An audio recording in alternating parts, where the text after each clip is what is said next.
मंडळी, बीडकरांचं स्वप्न पूर्ण झालं. बीड जिल्ह्याला रेल्वे आली. या रेल्वे आणण्यासाठी अनेक जणांनी मात्र संघर्ष केला. या उद्घाटन सोहळ्याला अजितदादा ते मुख्यमंत्री हे सर्वच होते. परंतु आता एकच मुद्दा आहे, ह्या रेल्वेला नेमकं नाव कोणाचं द्यायचं? चला तर आपण सविस्तर व्हिडिओमध्ये जाणून घेऊया. भर दिवसा बीडच्या बाजारामध्ये एक केंद्रीय मंत्र्याचा फोटो जाळण्यात येत होता. त्या काळी कोणामध्येही हिंमत नव्हती, कोणाही नेत्याचा फोटो जाळण्यात येत नव्हता. परंतु तेव्हा 100-200 कार्यकर्त्यांच्या मध्ये हा केंद्रीय मंत्र्याचा फोटो जाळण्यात आला. ह्या केंद्रीय मंत्र्याचं नाव होतं ममता बॅनर्जी. ममता बॅनर्जी त्या काळच्या रेल्वे मंत्री होत्या आणि ह्या पुतळ्याची राख मात्र बीड जिल्ह्याच्या शासकीय कार्यालयामध्ये पाठवण्यात आली आणि याच्या पाठीमागं एकच नाव होतं, ते नाव म्हणजे अमोल गलदर. तर मंडळी, बीडची रेल्वे ही सध्या प्रश्न उपस्थित राहिला आहे. तर आपण नेमकं बीडच्या रेल्वेचा हा संघर्ष काय आहे सविस्तर व्हिडिओमध्ये पाहणार आहोत. त्याआधी तुम्ही लोकसंग्रह हे यूट्यूब चॅनल अजून देखील सबस्क्राईब केलं नसेल तर सबस्क्राईब आणि व्हिडिओला लाईक करून शेअर करायला विसरू नका. तर मंडळी, बीडकरांचं स्वप्न हे साकार झालं आहे. बीड जिल्ह्याला रेल्वे आणायची असा अनेक दिग्गजांनी संघर्ष केला. त्यापैकी पहिलं नाव येतं ते म्हणजे बीड जिल्ह्याच्या खासदार केशर काकू क्षीरसागर यांचं. केशर काकू क्षीरसागर त्या काळच्या खासदार, त्यांनी त्यांच्या सरकारकडे मागण्या केल्या.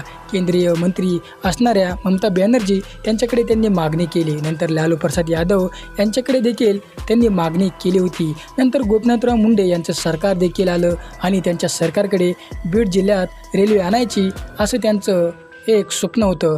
बीड जिल्ह्यात रेल्वे आणायची, गोरगरिबांसाठी रेल्वे आणायची असा गोपीनाथराव मुंडे यांचा अट्टहास होता आणि तो त्यांच्या काळामध्ये त्यांनी पूर्ण केला असं देखील सांगितलं जात आहे. तर मंडळी, तुम्हाला माहीत आहे का, बीड जिल्ह्यामध्ये असा एक व्यक्ती होता, त्याने देखील बीडला रेल्वे आणायची म्हणून संघर्ष केला.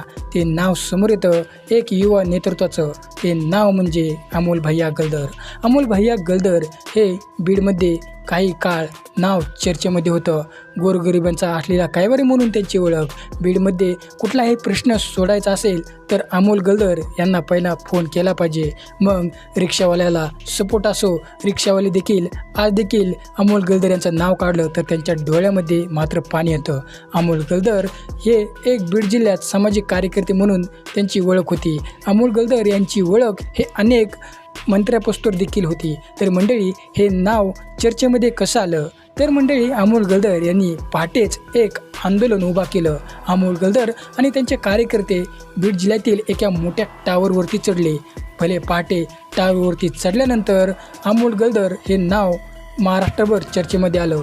ज्या बीड जिल्ह्याच्या टावरवरून बीडचा नकाशा दिसतो त्यात उंच टावरवर हे सर्व मंडळी चढली आणि नाव देशभरात गाजलं. बीड जिल्ह्यामध्ये चाललंय काय आणि बीड एकदम ठप्प झालं होतं.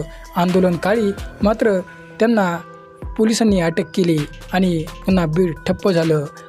अमोल गलदर यांना पोलिसांनी जेव्हा समोर आणलं तेव्हाच बीडमध्ये शांतता झाली. अमोल गलदर यांचा दबदबा हा खूप काही होता. बीडला रेल्वे आणायची त्यांचं देखील एक स्वप्न होतं. परंतु नंतर काही काळामध्ये अमोल गलदर यांचा पालीच्या तळ्यामध्ये पाण्यात बुडून मृत्यू झाला. की आत्महत्या झाली की हत्या, हा देखील सर्वांना मोठा प्रश्न पडला आहे. तर मंडळी, आता बीडमध्ये रेल्वे आली, परंतु बीड जिल्ह्याला त्या रेल्वेचं आणि रेल्वे स्टेशनला कोणाचं नाव द्यायचं हा संघर्ष मात्र पेटला आहे. तर मंडळी, बीड जिल्ह्यामध्ये 3 नेत्यांचं नाव सध्या समोर येत आहे.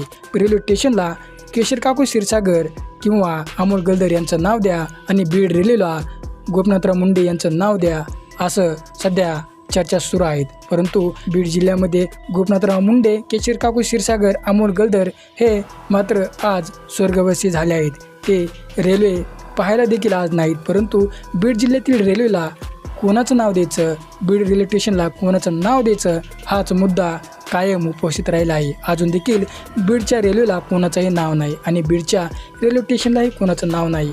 मग आता चर्चा सुरू आहे, बीड रेल्वे स्टेशनला अमोल गलदर यांचं नाव द्या आणि रेल्वेला गोपीनाथराव मुंडे यांचं नाव द्या, अशी चर्चा सुरू आहे.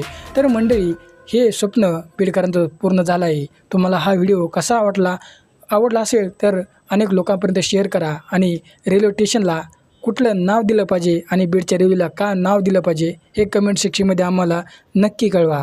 धन्यवाद.